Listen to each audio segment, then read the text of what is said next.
السلام عليكم ورحمة الله تعالى وبركاته. بسم الله الرحمن الرحيم والصلاة والسلام على أشرف رسول الله وعلى آله وصحبه أجمعين برضا الله. أما بعد، من يرد الله به خيرا يفقهه في الدين. قال رسول الله صلى الله عليه وسلم: علماء أمتي كأنبياء بني إسرائيل. قال رسول الله صلى الله عليه وسلم. ഏറ്റവും ആദരണീയരായ പണ്ഡിത മഹത്തുക്കളെ, സാദാത്യങ്ങളെ, മുതഅല്ലിമീങ്ങളെ, ഈ ഗ്രൂപ്പിൽ ഉള്ള സമസ്തയെ സ്നേഹിക്കുകയും സമസ്തയുടെ പണ്ഡിതന്മാരുടെ പാത പിന്തുടർന്ന് ജീവിതം ധന്യമാക്കാൻ വേണ്ടി ആ പാത മനസ്സിലാക്കണം എന്ന ഉദ്ദേശത്തോടുകൂടെ ഈ ഗ്രൂപ്പിലുള്ള മുഴുവൻ ദീനീ സ്നേഹികളെ, സമസ്തയുടെ കർമ്മധീരരും കർമ്മോത്സർഗരുമായ പ്രവർത്തകരെ,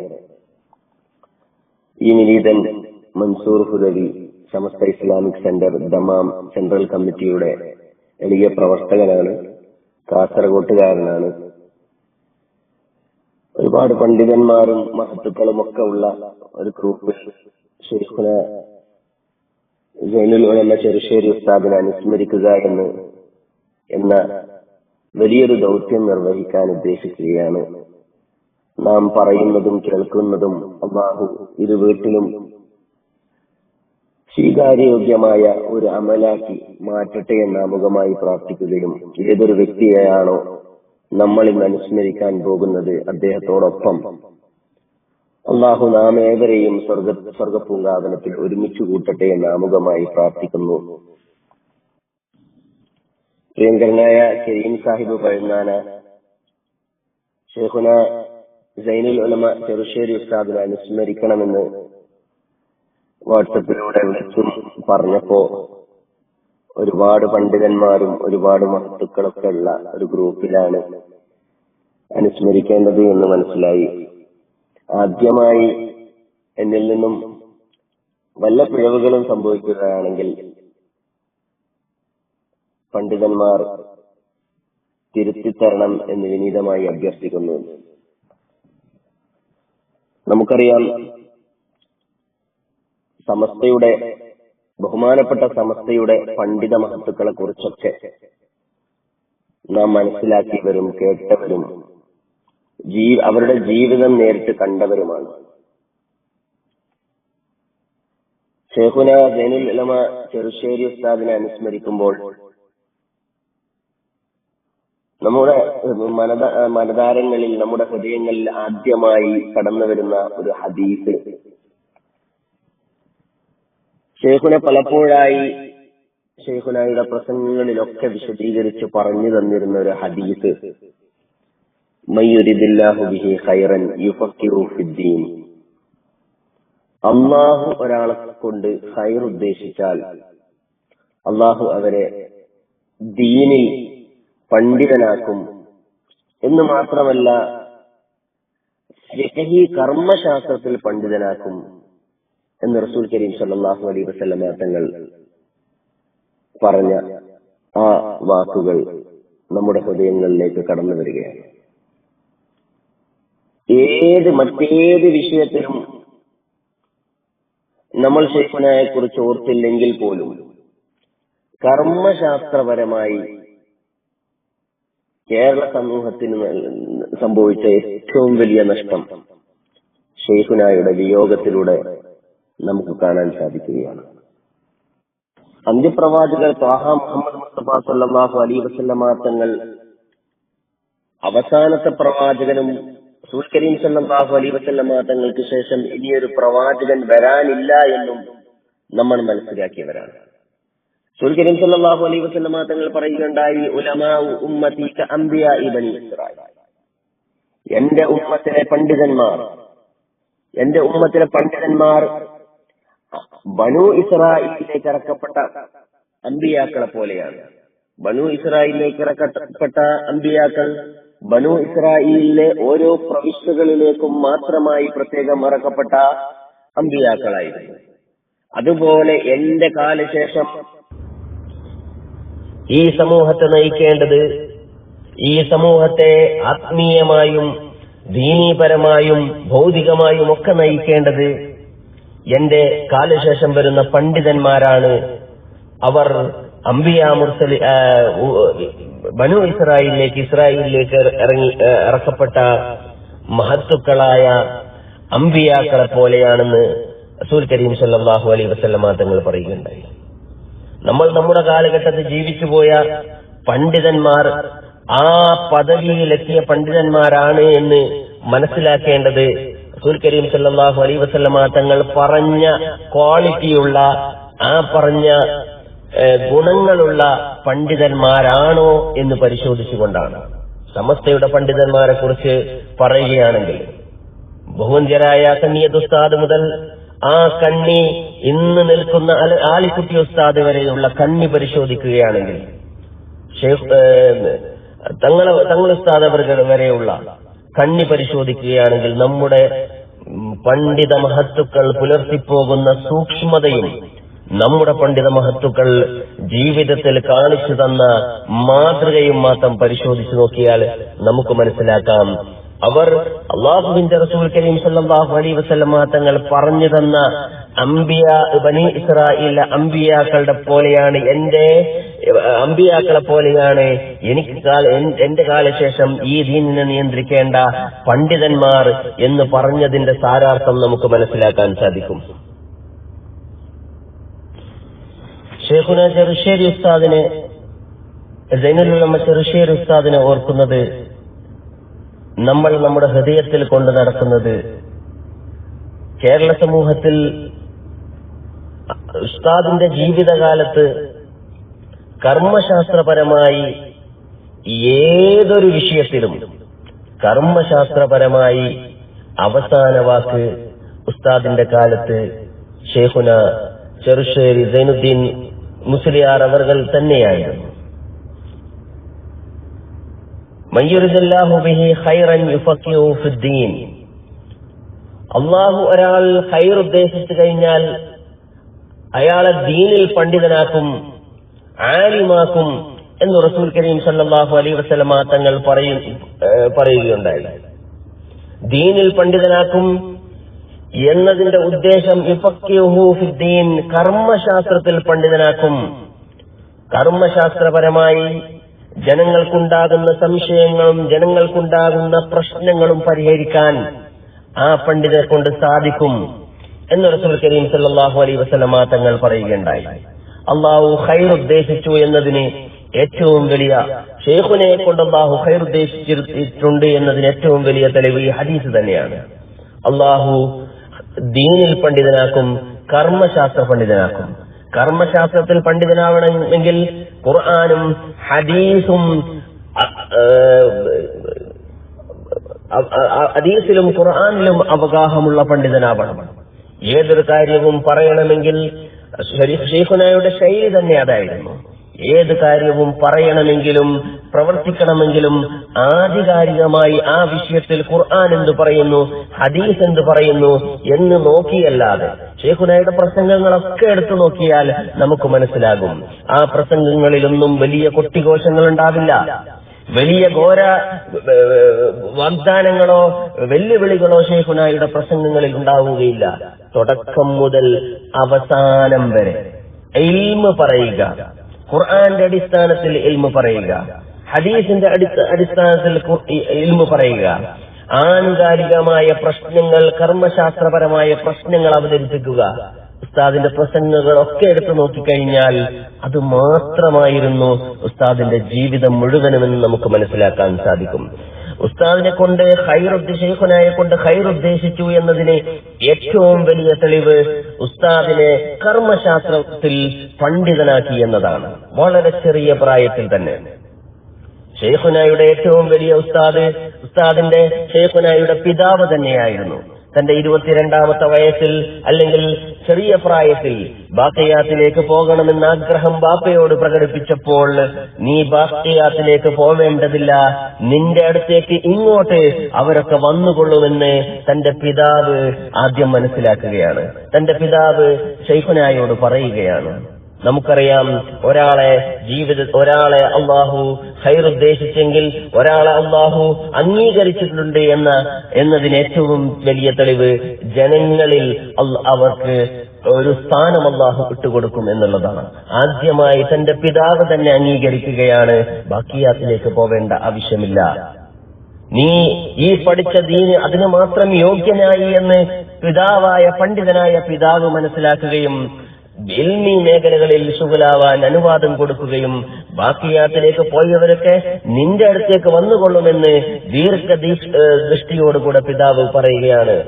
നമ്മുടെയൊക്കെ രക്ഷിതാക്കള് അവരൊന്നിനും കൊള്ളൂല, അല്ലെ? നമ്മുടെയൊക്കെ രക്ഷിതാക്കള് മക്കളെ കുറിച്ച് പറയല്, അല്ലെങ്കിൽ മക്കളെ കുറിച്ച് ചോദിക്കുമ്പോ പറയല് എന്റെ മോനെ അതിനൊന്നും കൊള്ളൂല എന്നാണ്. പക്ഷെ അങ്ങനെയല്ല. ശൈഖുനായുടെ പിതാവിന്റെ മനസ്സിൽ ഈ മകന് അംഗീകാരം കൊടുക്കുകയാണ് അല്ലാഹു സുബ്ഹാനഹു വ തആല ചെയ്തത്. റസൂൽ കരീം സല്ലല്ലാഹു അലൈഹി വസല്ലമ തങ്ങൾ സഹവർത്തിക്കേണ്ട, അതല്ലെങ്കിൽ കൂട്ടുകൂടേണ്ട, അതല്ലെങ്കിൽ ശിഷ്യത്വം സ്വീകരിക്കേണ്ട, കൂടെ ഇരിക്കേണ്ട, ഒപ്പം നടക്കേണ്ട പണ്ഡിതന്മാരെ കുറിച്ച് പരിചയപ്പെടുത്തുന്നുണ്ട്. 5 കാര്യങ്ങളിൽ നിന്നും 5 കാര്യങ്ങളിലേക്ക് നിങ്ങളെ ക്ഷണിക്കുന്ന പണ്ഡിതന്മാരുടെ കൂടെയേ നിങ്ങൾ ഇരിക്കരുത്, അങ്ങനെയുള്ള പണ്ഡിതന്മാരുടെ കൂടെയേ സഹവർത്തിക്കരുത് എന്ന് റസൂൽ കരീം സല്ലല്ലാഹു അലൈഹി വസല്ലമ തങ്ങൾ പറയുന്നുണ്ട്. ഏതൊക്കെയാണ് ആ 5 പണ്ഡിതന്മാർ? ഏതൊക്കെയാണ് 5 കാര്യങ്ങൾ? لا تجلسوا مع كل عالم إلا عالم يدعوكم من 5 إلى 5.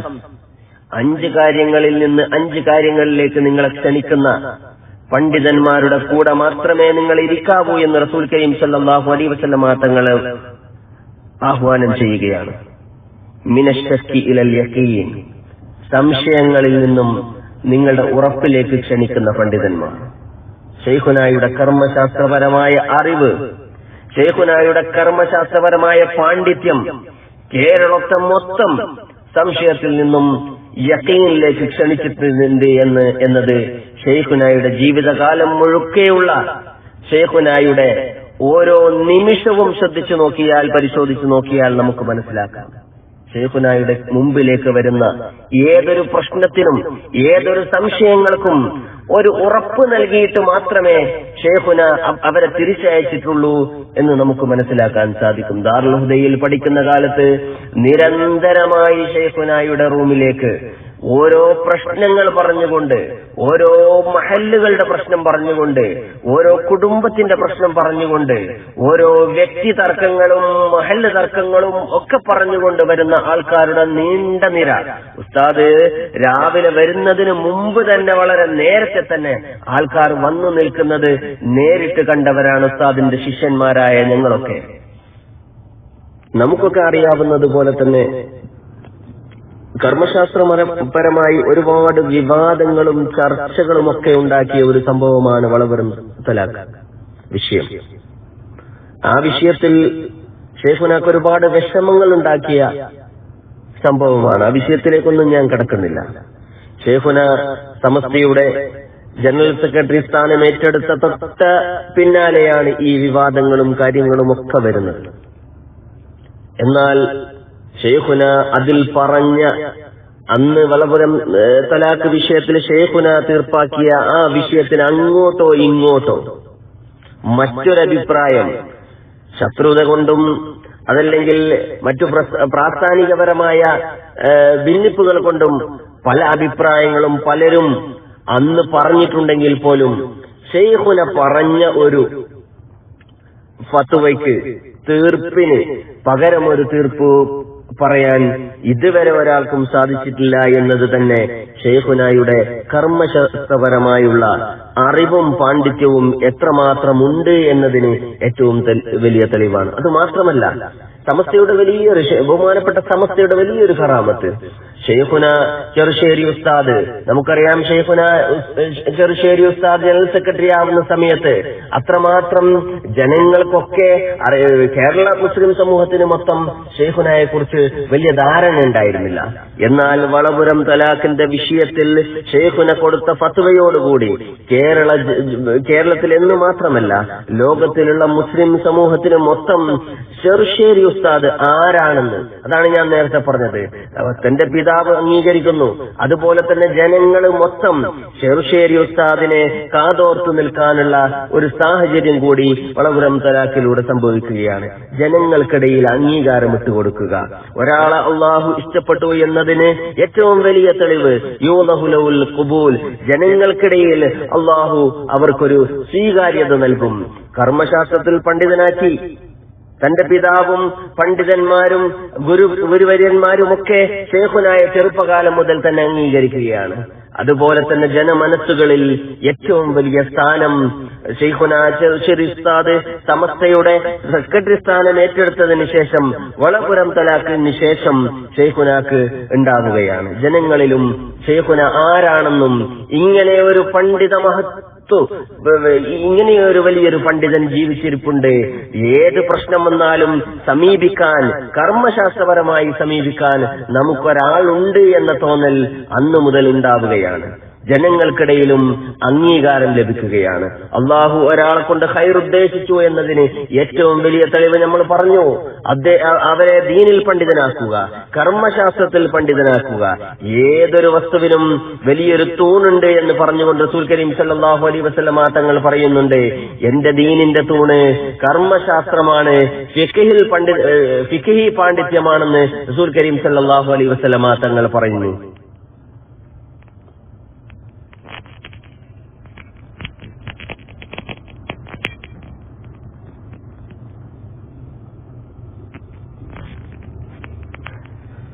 അതുപോലെ തന്നെ അതുകൊണ്ടാണ് ഞാൻ പറഞ്ഞത്, ഒരു സമൂഹത്തെ സംശയത്തിൽ നിന്നും യഖീനിലേക്ക് കൊണ്ടുവരാൻ, അങ്ങനെ കൊണ്ടുവരാൻ സാധിക്കുന്ന പണ്ഡിതന്മാർ, ആ പണ്ഡിതന്മാരുടെ കൂടെയാണ് നിങ്ങൾ ഇരിക്കേണ്ടത്, ആ പണ്ഡിതന്മാരുടെ കൂടെയാണ് നിങ്ങൾ നിലകൊള്ളേണ്ടത് എന്നതിന് ഏറ്റവും വലിയ തെളിവാണ് ഷെയ്ഖുനായുടെ ജീവിതം. രണ്ടാമത് പറയുന്നു, ഒമിനൽ അദാവതി ഇലൻ നസീഹ, ശത്രുതയിൽ നിന്ന് നിങ്ങളെ സാരോപദേശത്തിലേക്ക് ക്ഷണിക്കുന്ന. ഷെയ്ഖുനായുടെ ജീവിതം നമ്മൾ പരിശോധിച്ച് നോക്കിയാൽ ഒരാളോട് ദേഷ്യത്തിൽ സംസാരിക്കുന്ന ഉസ്താദിന്റെ മുഖം നമുക്കെല്ലാവർക്കും എന്നും ഒരിക്കലും മായാതെ നമ്മുടെ ഹൃദയത്തിൽ കിടക്കുന്ന മുഖമാണ്.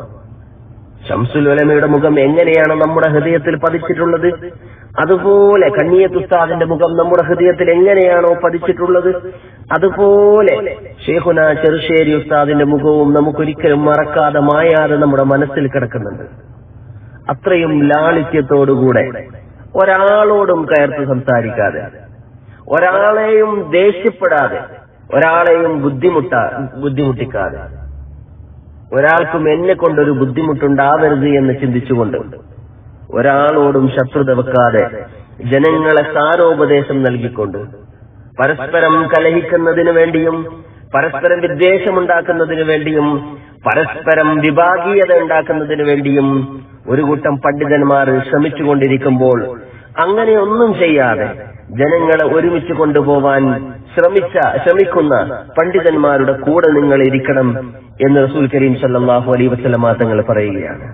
അങ്ങനെയാണെങ്കിൽ സമസ്തയുടെ പണ്ഡിതന്മാർ, സമസ്തയുടെ ആവിർഭാവം മുതൽ ഇന്ന് വരെയുള്ള പണ്ഡിതന്മാരുടെ കണക്കെടുത്ത് നോക്കിയാൽ ഒരു പ്രാവശ്യം പോലും ഒരു കാലഘട്ടത്തിൽ, ഒരു യുഗത്തിൽ, ഒരു നിമിഷത്തിൽ പോലും ജനങ്ങളെ തമ്മിലടിപ്പിക്കാനോ ജനങ്ങൾക്കിടയിൽ വൈരാഗ്യമുണ്ടാക്കാനോ ശ്രമിച്ച ഒരു പണ്ഡിതനെയും നമ്മുടെ കൂട്ടത്തിൽ കാണാൻ സാധിക്കുകയില്ല. അത് തന്നെ സത്യമാർഗത്തിലാണ്, ദീനിൽ തന്നെയാണ്. അങ്ങനെയാണല്ലോ ശംസുൽ ഉലമ പറഞ്ഞത്, സമസ്ത, ബഹുമാനപ്പെട്ട സമസ്ത അത് ദീനാണെന്ന് എന്ന് നമ്മെ പഠിപ്പിച്ചു തന്നത് വെറുതെയല്ല. ഈ ദീനിൽ ഉറച്ചു നിൽക്കാൻ അള്ളാഹു നമുക്ക് തൗഫീഖ് നൽകട്ടെ. രണ്ടാമത് പറഞ്ഞ കാര്യം, നിങ്ങളെ ശത്രുതയിൽ നിന്ന് സാരോപദേശത്തിലേക്ക് ക്ഷണിക്കുന്ന പണ്ഡിതൻ. ഷെയ്ഖുനെ കുറിച്ച് പറയുമ്പോൾ, ഷെയ്ഖുനെ കുറിച്ച് ഓർക്കുമ്പോൾ നമുക്ക് ഈ പണ്ഡിതന്മാരുടെ കൂടെ തന്നെ ഇരിക്കണം എന്ന് മനസ്സിലാക്കാൻ സാധിക്കും. തന്നെ നിങ്ങളെ കിബറിൽ നിന്ന്, അഹങ്കാരത്തിൽ നിന്ന്, ലോകമാന്യത്തിൽ നിന്ന്, മിനൽ കിബരി ഇല തവാളു, തവാളുവിലേക്ക് ക്ഷണിക്കുന്ന പണ്ഡിതന്മാർ. ഷെയ്ഖുനെ കുറിച്ച് പറയുമ്പോൾ തവാളു, ഷെയ്ഖുനയുടെ നടത്തത്തിലും ഇരുത്തത്തിലും തവാളു ഉണ്ടായിരുന്നു എന്ന് വേണം പറയാൻ. ഏതൊരു പരിപാടി കേട്ടാൽ ആ സംഘാടകരെ വിഷമിപ്പിക്കരുത് എന്ന നിർബന്ധ ബുദ്ധി ഷെയ്ഖുനാക്കുണ്ടായിരുന്നു. കാസർഗോഡുകാരനായ എന്നെ സംബന്ധിച്ചിടത്തോളം കാസർഗോട്ടെ ഓരോ മുക്കിലും മൂലയിലേക്കും ഷെയ്ഖുനായെ ക്ഷണിച്ചപ്പോൾ വളരെ ലാളിത്യത്തോടുകൂടെ, വളരെയധികം താഴ്മയോടുകൂടെ നമുക്കൊക്കെ തോന്നിയിട്ടുണ്ട്, ഇത്രയൊക്കെ താഴ്മ വേണോ? ഷെയ്ഖുന നമ്മുടെ സമസ്തയുടെ ജനറൽ സെക്രട്ടറി സ്ഥാനത്ത് അലങ്കരിക്കുന്ന ഒരു വ്യക്തി, അദ്ദേഹം ഒരു ചെറിയ പരിപാടിക്ക് പോലും സംഘാടകർ നിശ്ചയിച്ചത് സമയത്തിന് വളരെ നേരത്തെ തന്നെ ആ പരിപാടിക്ക് എത്തുകയും അവിടുത്തെ കാര്യങ്ങൾ അന്വേഷിച്ച് മനസ്സിലാക്കുകയും സംഘാടകരെ ഒന്നും ബുദ്ധിമുട്ടിക്കാതെ തന്നെ, ഉസ്താദിന് ഒരു നിർബന്ധം ഉണ്ടായിരുന്നില്ല. ട്രെയിൻ ടിക്കറ്റ് ആണെങ്കിൽ AC കമ്പാർട്ട്മെന്റ് വേണ്ട, വലിയ വലിയ ആർഭാടങ്ങളോ സൗകര്യങ്ങളോ ഷെയ്ഖുനക്ക് വേണ്ടിയിരുന്നില്ല. സാധാരണ ഒരാളെ പോലെ ജനങ്ങളിൽ വലിയ സ്ഥാനങ്ങൾ വഹിക്കുമ്പോൾ പോലും, സമസ്ത എന്ന മഹാപ്രസ്ഥാനത്തിന്റെ മുഖ്യ കാര്യദർശി പദം അലങ്കരിക്കുമ്പോൾ പോലും വളരെ സാധാരണക്കാരനായി ജനങ്ങളെയൊന്നും ബുദ്ധിമുട്ടിക്കാതെ, എന്നെ കൊണ്ടൊരാൾക്കും ബുദ്ധിമുട്ട് ഉണ്ടാവരുത്, ഞാൻ ഇത്രയൊക്കെ വലിയ സ്ഥാനങ്ങൾ വഹിക്കുന്നവനാണ് എന്ന അഹങ്കാരമില്ലാതെ ജനങ്ങൾക്കിടയിൽ ജീവിക്കാൻ, ജനങ്ങൾക്കിടയിൽ പെരുമാറാൻ സാധിച്ചു എന്നത് തന്നെ മിനൽ കിബരി ഇല തവാളു, കിബറിൽ നിന്നും അഹങ്കാരത്തിൽ നിന്നും തവാളുവിലേക്ക് ക്ഷണിക്കുന്ന പണ്ഡിതനെ നമുക്ക് ഷെയ്ഖുന ചെറുശ്ശേരി ഉസ്താദിൽ കണ്ടിരുന്നു എന്ന് നമുക്ക് പറയാൻ സാധിക്കും. അതുപോലെ തന്നെ മിനർ റഗബതി ഇലൽ സുഹുദ്, സുഹുദിലേക്ക് ക്ഷണിക്കുന്ന പണ്ഡിതന്മാരുടെ കൂടെ ഈ പറഞ്ഞ 5 കാര്യങ്ങൾ, മിനൽ അദാവതി ഇലൻ നസീഹ, വമിനൽ ശക്കി ഇലൽ യഖീൻ, വമിനൽ കിബരി ഇലൽ തവാളു, വമിനൽ ദിയാഇ ഇലൽ ഇഖ്ലാസ്, വമിനർ റഗബതി ഇലൽ സുഹുദ്. അവസാനമായി റസൂൽ കരീം സല്ലല്ലാഹു അലൈഹി വസല്ലമ തങ്ങൾ പറയുന്നു, ഒമിനർ റഗബതി ഇല സുഹുദ്, പരിത്യാഗത്തിലേക്ക് ജനങ്ങളെ ക്ഷണിക്കുന്ന പണ്ഡിതന്മാരുടെ കൂടെ ഇരിക്കുക. ദുനിയാവ് നോക്കിപ്പോകുന്ന പണ്ഡിതന്മാർ, നമുക്ക് ചുറ്റും ദുനിയാവിന്റെ പളപളപ്പിൽ കണ്ണ് മഞ്ഞളിച്ചു പോയ പണ്ഡിതന്മാരെ നമുക്കൊരുപാട് കാണാം. വലിയ താടിയുണ്ട്, ഒരുപാട് വലിയ നീളക്കുപ്പായമുണ്ട്, ഒക്കെയുണ്ട്. ഒരുപാട് പരിചാരങ്ങളും ഒരുപാട് സ്ഥാപനങ്ങളും പലതും നടത്തുന്ന പണ്ഡിതന്മാർ പോലും ദുനിയാവിന്റെ പിന്നാലെ പോകുമ്പോൾ ഉസ്താദിന് ദുനിയാവിനെ കുറിച്ച് ചിന്തിക്കാൻ പോലും സമയമുണ്ടായിരുന്നില്ല. ഒരു ചെറിയൊരു കുട്ടിയെ പോലെയായിരുന്നു ദുനിയാവിലെ ഭൗതികമായ കാര്യങ്ങൾ നമ്മോട് ചോദിച്ചറിഞ്ഞിരുന്നത്. ഒരുപാട് പ്രാവശ്യം ഉസ്താദിന്റെ ഒപ്പം യാത്ര ചെയ്യാനുള്ള അവസരം കിട്ടിയവനാണ് ഞാൻ. പല പ്രാവശ്യവും എന്ത് കണ്ടാലും അതെന്താ, ഇതെന്താ, ഇതെത്രയാ വില ഒക്കെ ഉസ്താദ് ചോദിച്ചറിയും. ഉസ്താദിന് അതറിയില്ല, അതിനെക്കുറിച്ച് ചിന്തിച്ചിട്ടില്ല. ദുനിയാവുമായി യാതൊരു തരത്തിലുള്ള ബന്ധവും അവർ പുലർത്തിയിരുന്നില്ല അവരുടെ ജീവിതത്തിൽ എന്ന് വേണം നമ്മൾ മനസ്സിലാക്കാൻ. കണിയത്ത് ഉസ്താദിനെ കുറിച്ച് നമുക്കറിയാം, ആരെന്ത് കൊടുത്താലും നിനക്കെന്താ ജോലി എന്ന് ചോദിക്കാതെ, നിനക്കിത് ഈ സാധനം എനിക്ക് തരാനുള്ള സാമ്പത്തികമായ ഹലാലായ രൂപത്തിൽ സമ്പാദിക്കുന്ന ഒരു രീതി നിനക്കുണ്ടോ എന്നറിയാതെ ഷെയ്ഖുന കണ്ണിയത്ത് ഉസ്താദ് ഒരാളുടെ കയ്യിൽ നിന്നും ഒരു സാധനവും വാങ്ങിച്ചിരുന്നില്ല എന്ന് നമുക്ക് മനസ്സിലാക്കാം. എന്നാൽ കൊണ്ടോട്ടി അങ്ങാടിക്കടുത്ത് തന്നെയാണ് ഷെയ്ഖുന ചെറുശ്ശേരി ഉസ്താദിന്റെ വീട്. അവിടെ പോയി ചെറുശ്ശേരി ഉസ്താദിന്റെ വീട്ടിൽ നിന്നും അതും വേണം ഇതും വേണം, ചായ കൊണ്ടുപോവാ ഒക്കെ പറഞ്ഞ് അങ്ങോട്ട് ചോദിച്ച് കഴിച്ചിരുന്ന കണ്ണിയത്ത് ഉസ്താദിനെ നമുക്കറിയാം. കണ്ണിയത്ത് ഉസ്താദിനറിയാം ഇവിടെ ഹലാലല്ലാതെ ഒന്നുണ്ടാവില്ല എന്നുത്തമ ബോധ്യം കണ്ണിയത്ത് ഉസ്താദിനുണ്ടായിരുന്നു. ഷെയ്ഖുന ആദ്യമായി ചെമ്മാട് ദർസ് തുടങ്ങുമ്പോൾ 1976 ഷെയ്ഖുന ആദ്യമായി ചെമ്മാട് ദർസ് തുടങ്ങുമ്പോൾ ഉദ്ഘാടനം ചെയ്തത് കണ്ണിയത്ത് ഉസ്താദ് അവർകളായിരുന്നു. കണ്ണിയത്ത് ഉസ്താദ് അന്നൊരു ദുആ നടത്തിയിട്ടുണ്ട്. നമുക്കറിയാം മുസ്തജാബ് ദുആ ആണ് കണ്ണിയത്ത് ഉസ്താദ്. യാ വദൂദ് യാ വദൂദ് എന്ന് പറഞ്ഞ് കണ്ണിയത്ത് ഉസ്താദ് ദുആ ചെയ്ത ദുആക്കൊക്കെ ഉത്തരം അള്ളാഹു നൽകിയത് നമ്മുടെ കൺമുന്നിൽ കണ്ടതാണ്. ആ കണ്ണിയത്ത് ഉസ്താദ് അവിടെ നിന്ന് ദുആ ചെയ്തു. ശൈഖുനാ ചെറുശ്ശേരി ഉസ്താദിന്റെ സേവനം ചെമ്മാട്ടുകാർക്ക് എന്നും ഉണ്ടാവട്ടെ എന്ന് അന്ന് ദുആ ചെയ്തതിന്റെ തൽഫലമായി 20 വർഷക്കാലം ശൈഖുനാ ചെറുശ്ശേരി ഉസ്താദ് അവിടെ ദർസ് നടത്തുകയും പിന്നെ ബാപ്പുട്ടി ഹാജിയുടെ ആവശ്യപ്രകാരം ക്ഷണിച്ചത് പ്രകാരം ദാറുൽ ഹുദായിലേക്ക് എത്തുകയും ദാറുൽ ഹുദായുടെ മക്കൾക്ക് ഒരുപാട് കാലം ഇൽമ് പകർന്നു നൽകുകയും ശേഷവും ഉസ്താദിന്റെ മരണശേഷവും ദാറുൽ ഹുദ പിഞ്ചോമന മക്കളുടെ മുമ്പിൽ തന്നെ ബാപ്പുട്ടി ഹാജി അവിടെ 2 കബറുകൾ നിങ്ങൾക്കൊക്കെ അറിയാം. ഒന്ന് ബാപ്പുട്ടി ഹാജിയുടെ കബറ്, മറ്റേത് ശൈഖുനാ ചെറുശ്ശേരി ഉസ്താദിന്റെ കബറ്. കണ്ണിയത്ത് ഉസ്താദിന്റെ ഏറ്റവും വലിയ കറാമത്തായിരുന്നു ആ അന്നത്തെ ദുആ എന്ന് ഇന്ന് നമുക്ക് മനസ്സിലാക്കാൻ സാധിക്കുന്നു. അതുമാത്രമല്ല, ഉസ്താദ് 1.5 വർഷം മുമ്പ് മരിക്കുന്നതിന് 1.5 വർഷം മുമ്പ് ഉസ്താദിന് ചെറിയൊരു ഹാർട്ട് സംബന്ധമായ പ്രശ്നമുണ്ടായിരുന്നു. അന്ന് മദ്രാസിലേക്ക് ഉസ്താദ് ചികിത്സക്ക് പോകുന്ന സമയത്ത് ഞങ്ങളുടെ ഉസ്താദുമാർ ഒന്നിച്ചു കൂടെ ഉണ്ടായിരുന്നവരോട് ഈ യോഗത്തിലെങ്ങാനും ഞാൻ മരിച്ചു പോവുകയാണെങ്കിൽ ദാറുൽ ഹുദായുടെ അങ്കണത്തിൽ തന്നെ എനിക്ക് ഖബറൊരുക്കണമെന്ന് ഒരു വസിയത്ത് കൂടി ശൈഖുനായുടേതായിട്ടുണ്ടായിരുന്നു എന്ന് കേട്ടിട്ടുണ്ട്. അങ്ങനെ ഈ മക്കളുടെ ഈ മഹാപണ്ഡിത വിദ്യാർത്ഥികളുടെ മുമ്പിൽ ശൈഖുനാ ചെറുശ്ശേരി ഉസ്താദ് അന്തിയുറങ്ങുകയാണ്. അല്ലാഹു സുബ്ഹാനഹു വ തആല ഉസ്താദിന്റെ കൂടെ നമ്മെയും നമ്മുടെ നാമുമായി ബന്ധപ്പെട്ടവരെയും അല്ലാഹു ഒരുമിച്ച് കൂട്ടട്ടെ. ആമീൻ യാ റബ്ബൽ ആലമീൻ.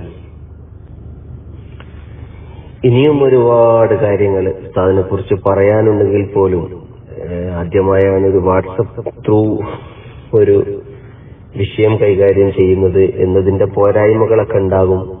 നിങ്ങളൊക്കെ ക്ഷമിക്കണം എന്ന് വിനീതമായി അഭ്യർത്ഥിക്കുകയും ഈ വിനീതിനു വേണ്ടി പ്രാർത്ഥിക്കണമെന്ന് അഭ്യർത്ഥിക്കുകയും ചെയ്യുന്നു.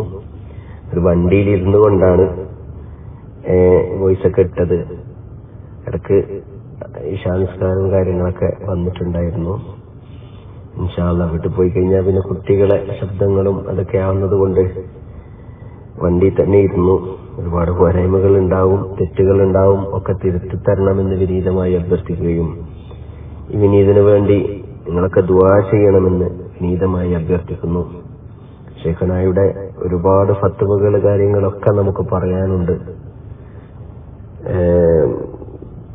പള്ളി പ്രശ്നം, അതുപോലെ തന്നെ ഉസ്താദിന്റെ ഹിക്മത്ത് ഒരുപാട് പറയാനുണ്ട്. ഹിക്മത്തിനെ കുറിച്ച് ഓരോ വിഷയങ്ങളിൽ അതിലൊന്ന് പിന്നെ ഈ നിക്കാഹ് ചൊല്ലിത്തരുന്നതുമായി ബന്ധപ്പെട്ടുകൊണ്ട് വന്ന ഒരു വിഷയം, അത് മാത്രം പറഞ്ഞുകൊണ്ട് ഇൻഷാ അല്ലാഹ് ഞാൻ അവസാനിപ്പിക്കുകയാണ്.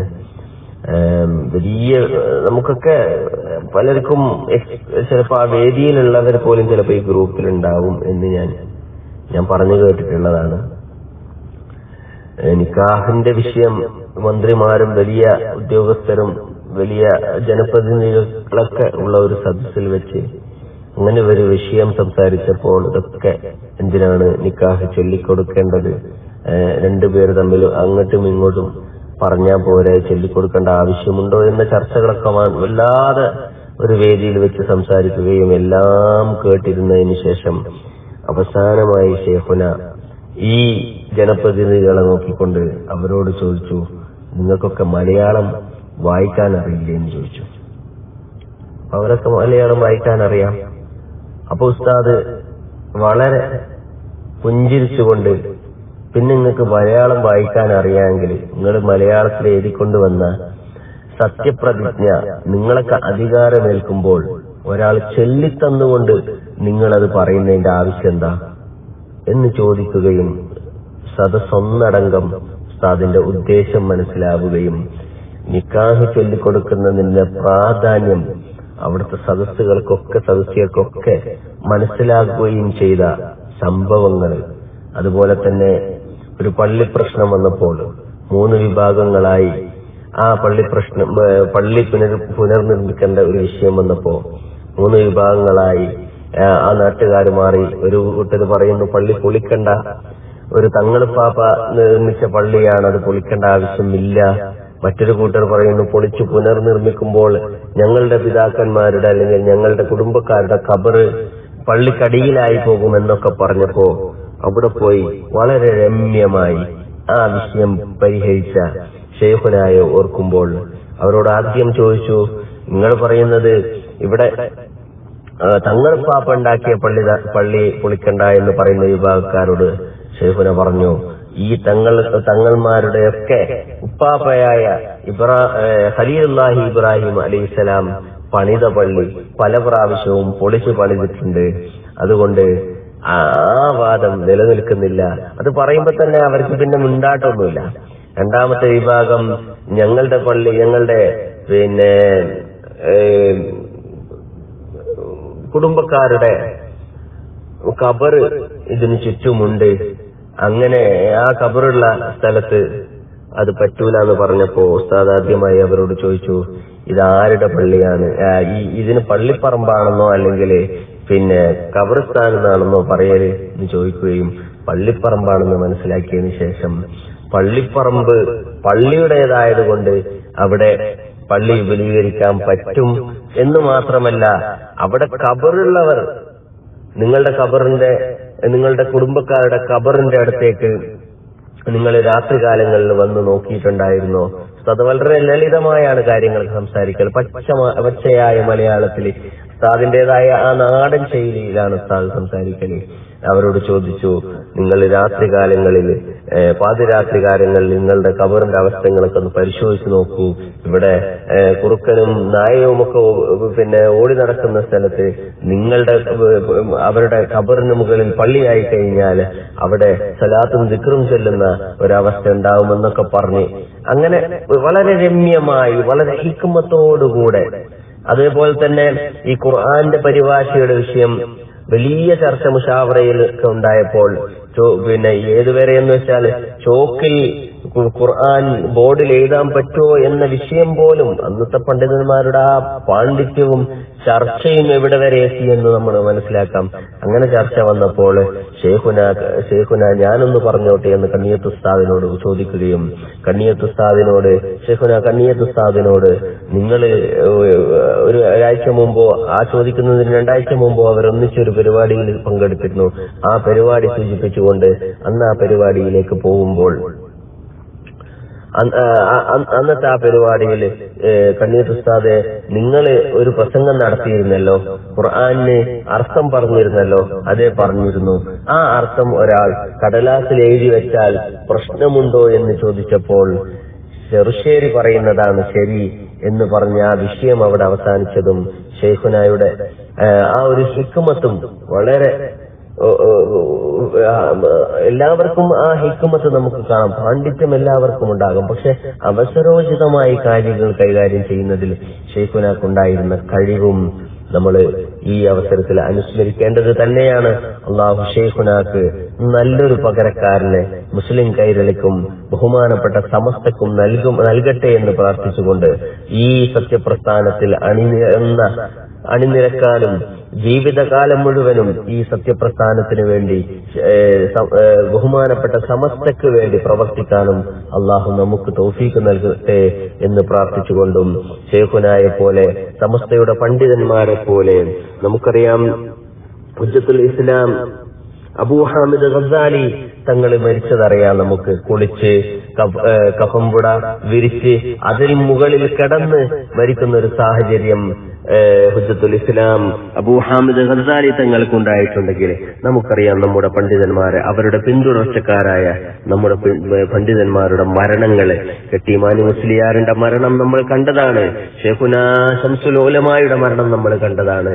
അതുപോലെ തന്നെ സമസ്തയുടെ വലിയൊരു സമ്മേളനം നടക്കാൻ പോകുമ്പോൾ പണ്ഡിതന്മാരും അതുപോലെ തന്നെ പ്രവർത്തകരൊക്കെ വലിയൊരു ആശങ്കയിൽ ഈ സമ്മേളനത്തിന്റെ അടുത്തെങ്ങാനും ഉസ്താദ് വല്ലാതെ വിഷമത്തിലും വല്ലാത്ത അസുഖത്തിലുമായിരുന്ന സമയത്ത് സമ്മേളനങ്ങളൊക്കെ കഴിഞ്ഞ് എല്ലാ വിഷയങ്ങളും അത് വലിയൊരു ആ സമ്മേളനത്തിൽ ഉസ്താദിന് വേണ്ടി ഒരുപാട് ദുആകളും ഒക്കെ കഴിഞ്ഞ് എല്ലാം റാഹത്തായതിനു ശേഷം ആരെയും ബുദ്ധിമുട്ടിക്കാതെ, നമുക്കറിയാം ഉസ്താദ് ഉസ്താദിന്റെ വിരലുകൾ ഇങ്ങനെ, ഉസ്താദിന് സംസാരിക്കാൻ പറ്റുന്നില്ലെങ്കിലും വിരലുകൾ ഇങ്ങനെ തസ്ബീഹ് ചൊല്ലുന്നത് പോലെ ഇങ്ങനെ അനങ്ങുന്നതായി നമുക്ക് അനങ്ങുന്നത് കണ്ടതായി നേരത്തെ ഞാൻ കണ്ടിട്ടില്ലെങ്കിലും അങ്ങനെ കണ്ടതായി നമ്മുടെ ഉസ്താദുമാരും ഉസ്താദിന്റെ ഉദവി സുഹൃത്തുക്കളും ഉദവി ഉസ്താദുമാരൊക്കെ നമ്മളോട് പറഞ്ഞു തന്നിട്ടുണ്ട്.